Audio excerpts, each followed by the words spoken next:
Welcome back, Rich Nation. My name is AJ, and today we're going to be continuing Goblin Slayer Episode 9, courtesy of a Patreon request from Brandon Shumack.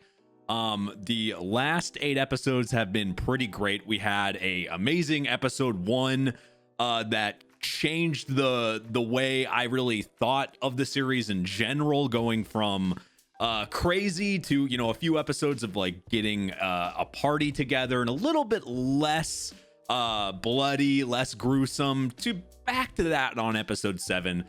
Then a nice little kind of recap and a bit on it on the last episode here. So I never know when we're gonna go to this. It's such a twist really quickly when they've done it twice now. So you never know. We still have a few more episodes left.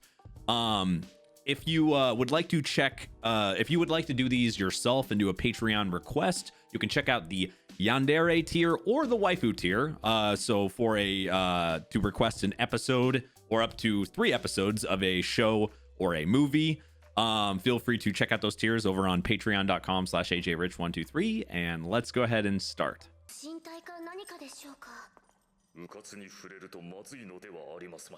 Never a good idea to do that. Magic mirror on the wall. Who is the biggest waifu of them all? So they actually do have a home? I was wondering where they came from. You always thought they just randomly appeared in dungeons. Random spawns.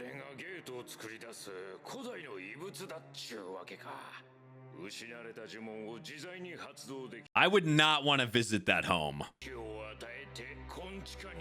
So there's actually someone behind this massive amount of goblins. For once, it's not completely random. That's never a good noise. Meaning, might have woken up some things.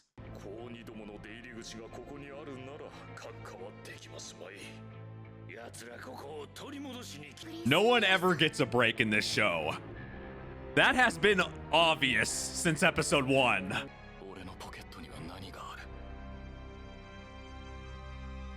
Well, you got friends in your pocket.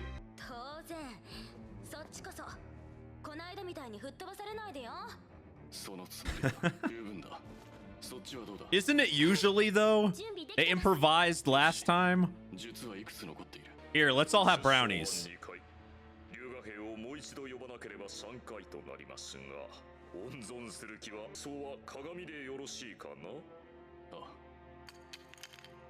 They have all the, like, everything that you want in a party, they have. Got your healer, your summoner, your tank, your fighter, you got everything. And they all actually have personalities. When I have this type of party in an MMO, most of the time they don't talk at all, or one of them's an asshole. Well, I guess they are kind of assholes to each other sometimes.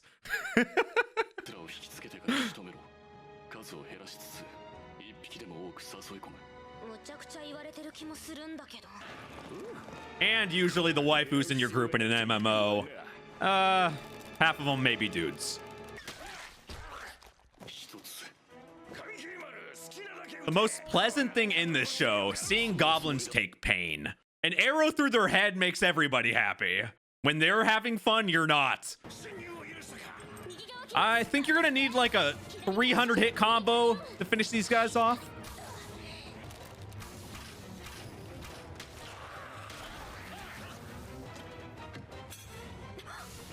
Good on him.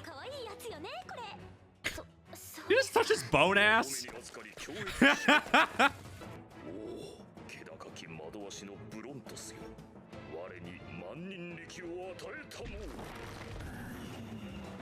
That's a giant goblin.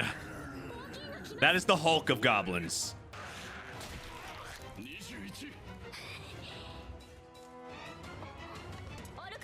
Or you could take the arrows that are on the ground. Though they might be nasty.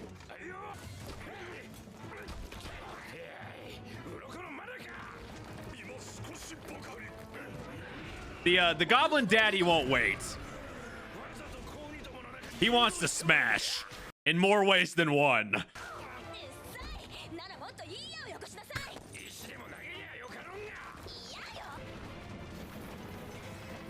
That mirror has got to weigh a few tons.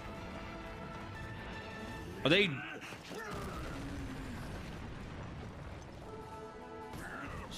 right in the eye or the head, possibly? Killing this many of them, they should be able to tell where the best place to hit the goblin is at this point. Even the big ones. And this is why you have a healer and support character with you. Pretty epic music for this, actually.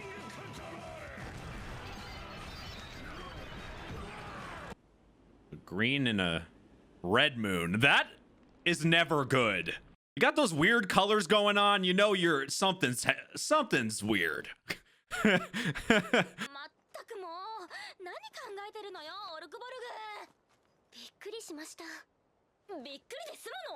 Of course she is. You got to be used to this. I mean, you've gone through the nastiness of craziness here. You got to be used to this bullshit at this point. It's going to be hard to actually shake her. That's why the Goblin Slayer isn't shaken as much, because he's so used to it. And emotions are probably so numb at this point.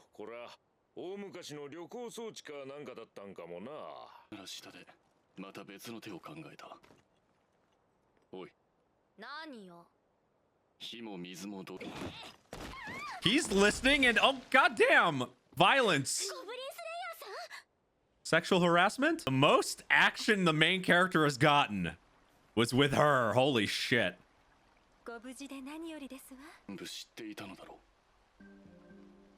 Of course she does. So he but he just asked blatantly like that.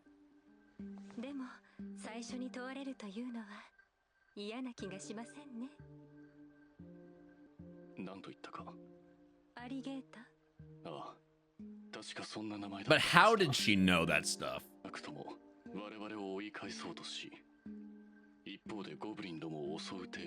When you fight goblins long enough, of course he's gonna be like that.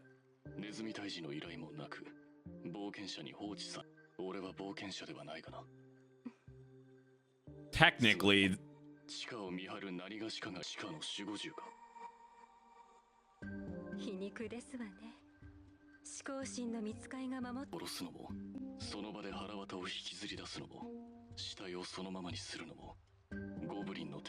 that's abnormal for anything. Toy with them, yeah. Toy with them.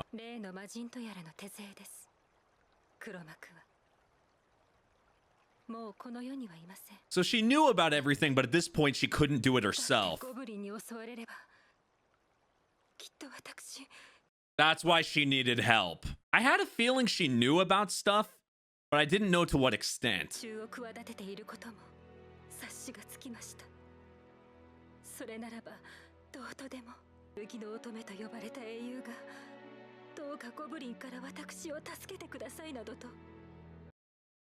But at this point she needed it. But of course she would feel like that. Why would he do anything? He's anti-goblin. The big thing is, I had a feeling she was like this, and she was the hero, but she's not like she used to be. She couldn't take those things on herself. And the goblins were out to get her, so obviously asking for help was her only option. But she used to be like, you know, she was this hero. So asking for help when you took on all this responsibility before is hard. And so it makes a lot of sense of why she would be feeling like this. And first of all, feeling bad about even having to ask for help, and then not being truly honest about it. And then him finding out. That makes it a little, at least in her mind, makes it a lot worse. But as well as we know the main character now, it's obvious he wouldn't care. She's not a goblin. She wasn't doing it with malicious intent. She wasn't hiding that information for really bad reasons. It was, I would say it was more personal reasons. This is getting really interesting. It's got to be aggravating. So that wasn't happening before. It's not a normal thing for the goblins to act like that. God damn.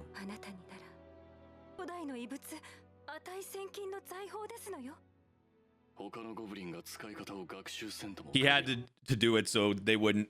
Yeah, it's best to get rid of it. You don't want to chance it.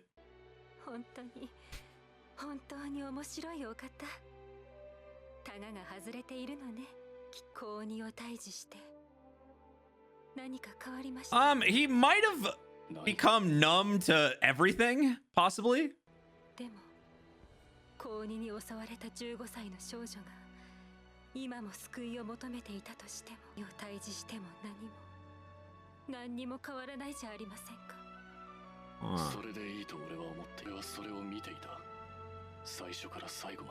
In some ways they're similar. Maybe not maybe you can't relate in the same feeling, but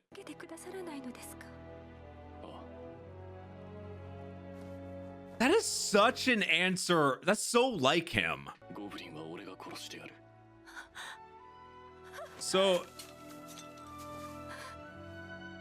So I'm not gonna be the hero to do that, but I'll kill any goblins. That's how you go in your own path. What a unique main character.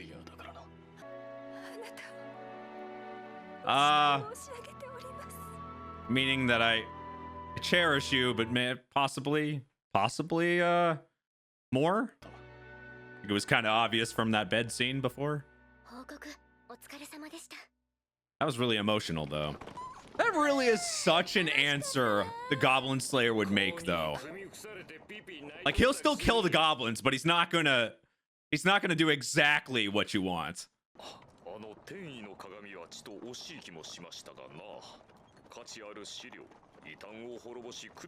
They've had pretty good luck. They've been in some pretty bad situations and gotten through it, so, and got money out of it. None of them can complain. And the Goblin Slayer can't complain because now he has actual friends. You can't really tell with the helmet on.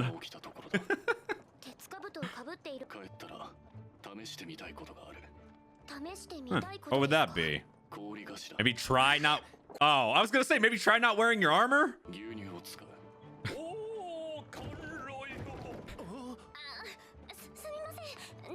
You could also try to maybe say a few sentences other than goblins or food. Some type of food. Maybe he can make a joke. We gotta work on that monotone.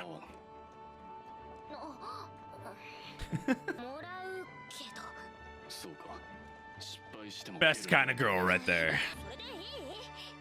No. Not yet. That conclusion makes it fits this show so well and fits the main character's personality so well. You know, we have that emotional scene. You know, it was very, for me anyway, it felt like she knew a lot more than she was letting on.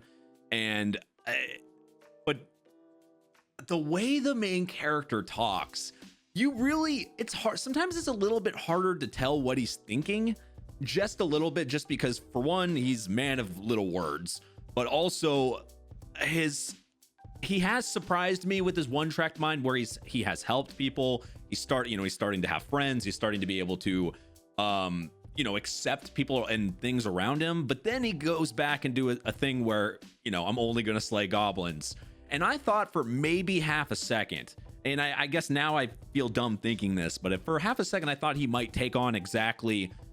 He's not that type of character though. Like, if this was the typical main character, like if you had a Deku here, and I'm not saying he's a typical main character, but if you had somebody will do anything for other people and is like trying to be the hero, then yeah, they're going to solve everything you could possibly can. But he's more like an anti-hero ish. I would just say a Goblin Slayer hero. I don't know what you want to call him because I don't even know if he technically is an anti-hero, but he very, if you have more goblin problems, I'll help you out. But he it's like he broke, you know, obviously the way I could tell me if I'm wrong here, but it seemed like that's what I thought. They broke the mirror, but he was talking about like the mirror could be a bed, you know, like now you could use it as a bed or something.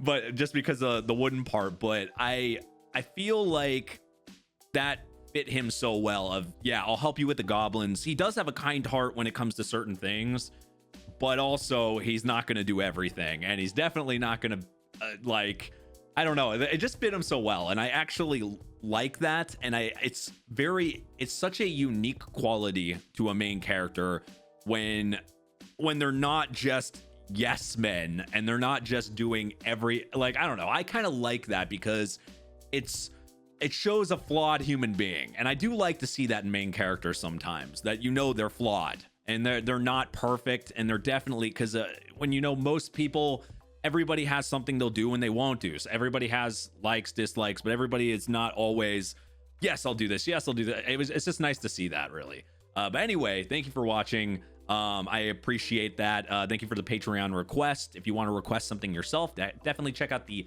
Yandere tier to request an episode or a video, or the Waifu tier for 3 episodes or a movie reaction for the Patreon request. Definitely check that out if you haven't. Thank you for watching, and I will see you guys next time. Bye-bye.